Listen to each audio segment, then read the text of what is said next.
మీరు సమాధానమును బంధము చేత ఆత్మ కలిగించు ఐక్యమును కాపాడుకొనుటయందు శ్రద్ధ కలిగిన వారై ప్రేమతో ఒకరినొకరు సహించుచు. మొట్టమొదట ఏం చెప్తుందంటే, దేవుడు కలిగించేటువంటి ఆత్మ పెద్ద ఆ పెద్ద తా పెద్ద మావొత్తు ఎప్పుడైతే కనబడుతుందో ఆత్మ అంటే పరిశుద్ధాత్ముడు. అంటే దేవుడు, పరిశుద్ధాత్మ దేవుడు ఏం కోరుతూ ఉన్నాడు? మీరందరూ ఐక్యత కలిగిన వారుగా ఉండాలి. అందరూ ఐక్యంగా ఉండాలి. ఎలాంటి భేదాలు, అసూయలు, కలహాలు, కొట్లాటలు ఏమీ లేకుండా అందరూ ఐక్యంగా ఉండాలి, ఒక్కటిగా ఉండాలి. ఐక్యంగా అంటే అందరూ ఏకభావము, ఏక మనస్సు, ఏక తాత్పర్యం కలిగి ఉండాలి. 1 కొరింథీ పత్రిక 1వ అధ్యాయంలో చెప్తాడు. అందుకొరకే ఐక్యత కలిగి ఉండాలి, ఒకటిగా ఉండాలి. ఎందుకొరకనంటే మనమందరము ఒకే దేవుణ్ణి ఎరిగిన వారము, ఒకే దేవుని మార్గంలో ఉన్నటువంటి వారము. అందుకొరకే ఇక్కడ ఒకటి ఒకటి ఒకటి అన్ని ఒకటే అని చెప్తున్నాడు. ఎక్కడ 175వ పేజీలో 4వ వచనం నుండి చూస్తే, శరీరం ఒక్కటే, ఆత్మయో ఒక్కడే, ఆ ప్రకారమే మీ పిలుపు విషయమై ఒక్కటే నిరీక్షణ యందుండుటకు లోబడితే, ప్రభువు ఒక్కడే, విశ్వాసం ఒక్కటే, బాప్తిస్మం ఒక్కటే, అందరికి తండ్రి అయిన దేవుడు ఒక్కడే. ఒక్కటే ఒక్కటే ఒక్కటే. ఏందది?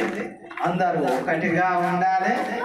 దేవుడు ఒక్కడే, ఆయన సంఘము ఒక్కటే, ఆత్మదేవుడు ఒక్కటే, తర్వాత బాప్తిస్మం ఒక్కటే, విశ్వాసం ఒక్కటే అని అన్ని ఒకటి ఒకటి ఒకటి. ఈ ఒక మార్గంలో ఒకే దేవుణ్ణి పూజించే వారుగా మనం ఉన్నాము. అందుకొరకే ఏమంటున్నాడు అని అంటే 5-6వ వచనంలో, అందరికీ తండ్రి అయిన దేవుడు ఒక్కడే. దేవుడు ఒక్కడే, దేవుడు ఒక్కడే. అయితే లోకంలో అనేకమైన దేవతలు, దేవుళ్ళు అనేవారు వచ్చారు. అంటే దేవుడు ఒక్కడే అయితే ఇంతమంది ఏ విధంగా వచ్చారు అంటే, మొట్టమొదట దేవుడు మనిషిని ఆదామం చేసి, ఆమె పక్కటెముక నుండి, ఆయన పక్కటెముక నుండి ఎముకను తీసి, మాంసాన్ని తీసి, ఒక స్త్రీని తయారు చేసి, వారిద్దరిని ఏదైనా ఒక తోట వేసి అందులో పెట్టి, అప్పుడు ఈ అపవాది సైతాన్ అనేవాడు, లోకంలో దేవుడు ఒక్కడే అయితే దేవునికి పనిచేసేవాడు ఒకడు, వాడు సాతాను. వాడేం చేస్తున్నాడు? ఏం చేసిండు? ఇవాళ పట్ల చూడండి ప్రేమైన దేవుని బిడ్డలారా, అన్నీ డూప్లికేట్.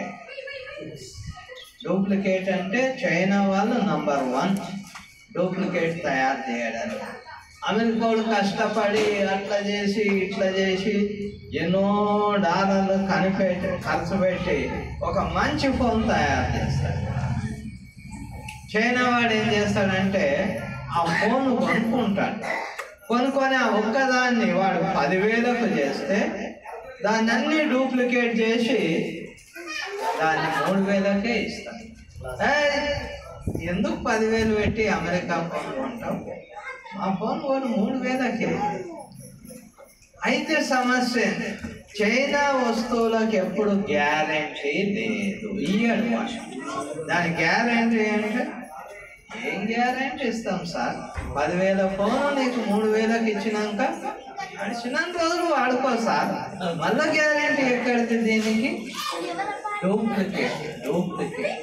ఎన్ని డూప్లికేట్లు? మనము తింటున్న తిండి డూప్లికేట్. చైనా బియ్యం వచ్చింది, కొంతమంది తెలియక కొనుక్కునే వాళ్ళు పట్టణాలలో నూనెలు కల్తీ, అల్లం వెల్లిపాయ కల్తీ, ప్రతిదీ డూప్లికేటే. ఈ డూప్లికేట్ అన్నిటికీ మూలం కారణం ఏంటంటే మొట్టమొదట సైతాన్ అనేవాడు ఒక డూప్లికేట్ చేసి. ఏం డూప్లికేట్ చేసాడు చూడండి. ఆదికాండ గ్రంథం 3వ అధ్యాయం.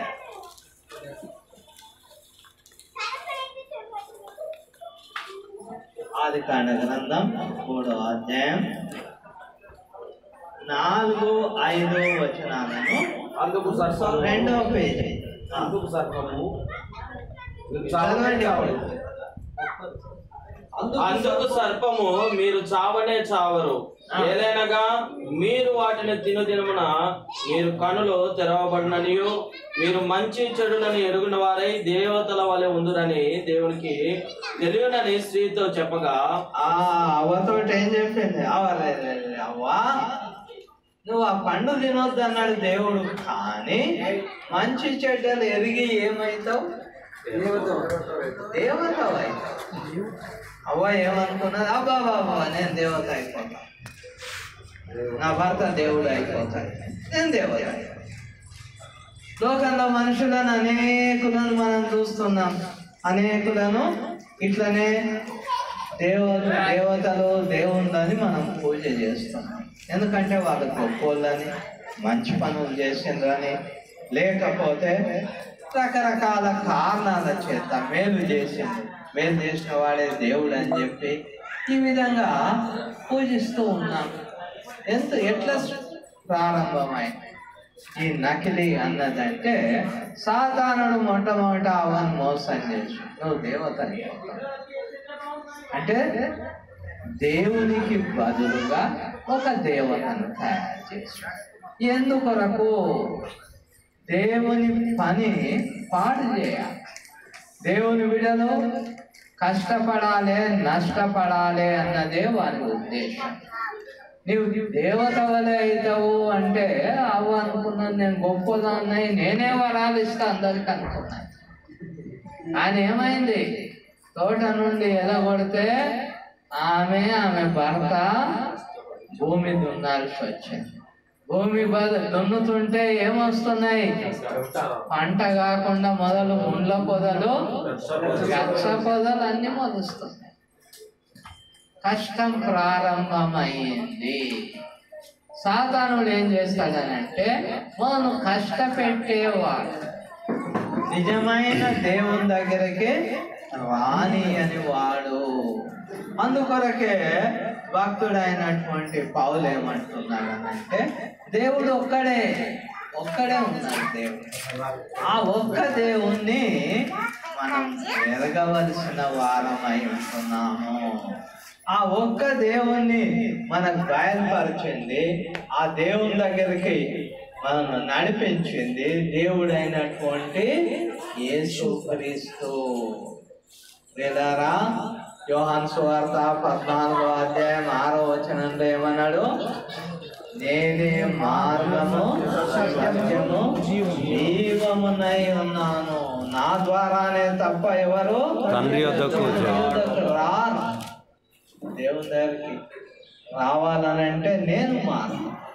ఏందా మార్గం అంటే, ఆయన ఎప్పుడైతే దేవుడు ఆదామవ్వలు దేవతలు దేవుళ్ళు అయిపోతా అనుకుంటే తోట నుండి ఎలగొట్టిండ్రో, కష్టపడుతున్నప్పుడు ఆ పాపము నుండి వాళ్ళను విమోచించాలని యేసు ప్రభు ఈ లోకానికి వచ్చి నా పాపం నీ పాపం మనందరి పాపములను సిలువలో మోసిండు. అదే ఆయన చూపిన మార్గం. ఏది? పాపమును విడిచే మార్గము. కాబట్టి ఆ మార్గాన్ని ఆయన బయలుపరిచిండు. ఆయన బయలుపరిచిన ఆ మార్గంలో మనం ముందుకు పోవాలి. చూడండి, దేవుని గ్రంథంలో యేసు ప్రభు మన కొరకు ప్రాణం ఇవ్వడానికి ఈ లోకానికి వచ్చినప్పుడు 2000 సంవత్సరాల క్రితం, దాదాపు 2025 సంవత్సరాల పూర్వం లోకానికి వచ్చాడు.